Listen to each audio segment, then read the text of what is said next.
Is online purchase the future of shopping? Many people are said to not yet embrace online shopping or the use of credit cards. Now tonight we're discussing online payments, and joining me in studio is Vivi Haldula, the founder of Lifestyle Unique Design. Good evening, Vivi, and welcome to Business Today. Good evening, thank you. Now let's start off by talking about your business, which is Lifestyle Unique Design. What exactly do you do? Lifestyle Unique Design furniture. Basically, we import and sell furnitures from dining room and living room and bedroom furniture. So bed, dining tables, and sofas, as well as home decor items, Right. including carpets and wine glasses, wine decanters, and such stuff. And all of this is done online. Not entirely. Okay. So we are coming to that. That's the challenge to move it online. We have a showroom in Windhoek, in 25 Dr. W. Koolstrasse. That's practically just behind Namibia head offices. To have a showroom there, and people can come touch, feel, and try out. Yes. Now, for those of us who are sitting at home right now and watching Business Today and don't understand the concept of online shopping, could you perhaps allude and just give us a bit of understanding? What exactly is online shopping? Online shopping is practically when you can purchase anything online whenever you have internet access with your mobile, iPad, computer, really from the comfort of your home or bedroom or office. You practically don't need to stand in a queue to buy something you want, be it food or clothing, or as we say, furniture. Okay. Now, if I wanted to partake in online shopping, what exactly would I need, or what do I need to participate or to have when doing online shopping? And also, could you perhaps also allude to some of the stakeholders involved regarding online shopping in the country? Yeah, I think the most important thing, what you need first, is really the stakeholders. Yes. So you practically need the telecom companies for internet. Because you practically need an internet, you need a smartphone, then you need a computer, and then you need also the banking guys, because they issue you then sometimes with a credit card or online banking, or in Namibia we have cell phone banking, which is also magically great for online purchasing. And then the government, of course, the lawmakers, and also the commercial register, because then you want to make sure that most of these companies are registered, and the customer or the people, the population can then access this information online to make sure that this is really a genuine company. Right. I want to put you on the spot quickly and just to gauge your thoughts on what is currently happening in the country. Are you of the opinion that enough is being done, especially from the stakeholders' point of view, in promoting and developing that particular area of the Internet of Things, as it were? You call me out there. I've been living 18 years abroad. But really having studied the business and having this online shop, I realized that no, a lot is not done to actually educate the population as a whole onto really the possibilities which they have. People have smartphones, yet they don't know what they can do with that. I mean, media is also part of it, because the media is the voice of the stakeholders, and they could then also really spread this message and educate the people. We have a lot to do. We surpass Botswana we surpass Botswana on the world list. So now, just digressing a bit or focusing on Lifestyle Unique Design, which is your company's name.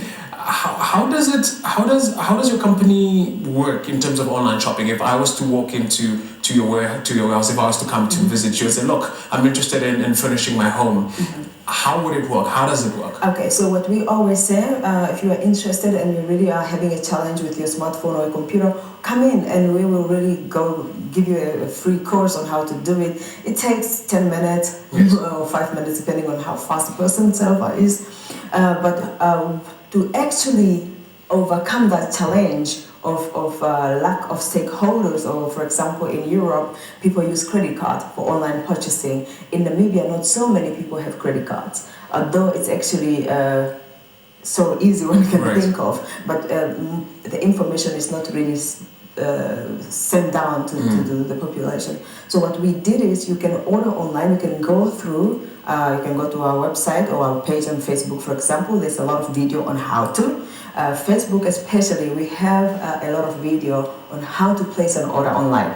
And now going to view one of our video help you also to shop online with any other retailer.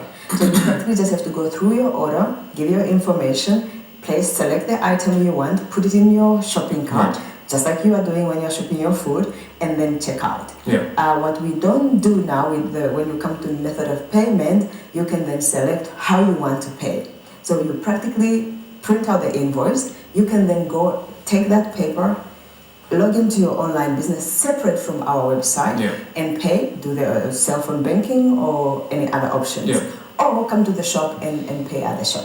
There is a bit of a concern regarding risks and security regarding online payments, or just generally when it comes to one's finances. Could you perhaps talk to us about some of the advantages that you have experienced and also some of the disadvantages or challenges that you have found within your line of business? So there is, of course, as any other payment method, a risk of fraud. Right. Again, that's where the stakeholder come in. We don't have e-government really, so less information is available for the consumer to cross-check how genuine is the company. So the risk of fraud, paying money to somebody who will not deliver, is high.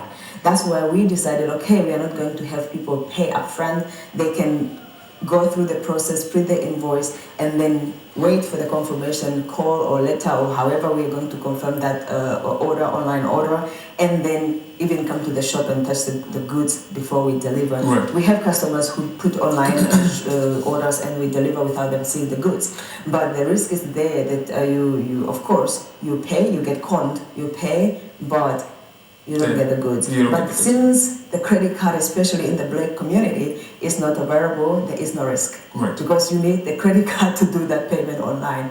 But usually the payment process goes through the payment, let's say the bank or a credit card, a secure server. So and so the risks are really minimized then when you have a credit card and your bank or your credit card company support the transaction, because they also then have more means to track those fraudsters. Yeah. Now we are running out of time, but before I let you go, most people in Namibia are generally, they hardly shop online. Yes, it's not. We would like to feel and touch our purchases. How do you think this is, or rather, why do you think this is the case in Namibia? Again, I think it's really because of lack of education and information. Now, for example, if you look at things like a guy walked in my showroom the other day, and we started talking about this, and we sell cosmetics and hair products. Hair products is things which everybody knows. Right. So mostly you don't necessarily need to touch and feel it if you know what you want. Things you know what you want, you can order quickly online, or herbal products, or Vaseline, or food. Right. Company like food retailers, you can order your food and they deliver to your door while you're working. Yeah. So it's practically also time saving. Yeah. So when you know something, you don't need to touch it. Yes. Apple is an apple. Of course, you have to check if it's rotten or not. But when you know it, it's really, when you make a step toward it, you will see it's more saving time than standing in the queue to withdraw money, standing in the queue to buy food, standing in the queue to pay for the food. Yeah. But just briefly, or lastly, but briefly, please, because we are out of time. What, in your opinion, do you think can be done to improve the online shopping rate in Namibia?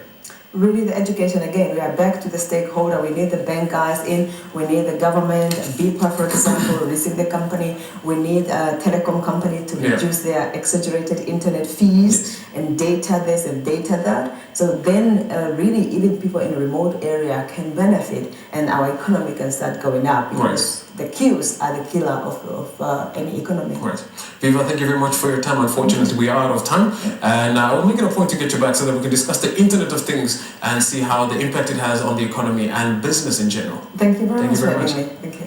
That was Viva Haidullah, the founder of Lifestyle Unique Design, and talking to us about the advantages of online shopping and why Namibians should consider this type of shopping. When Business Today returns, we'll discuss Afrock's Leadership Academy 2019. Stay with us.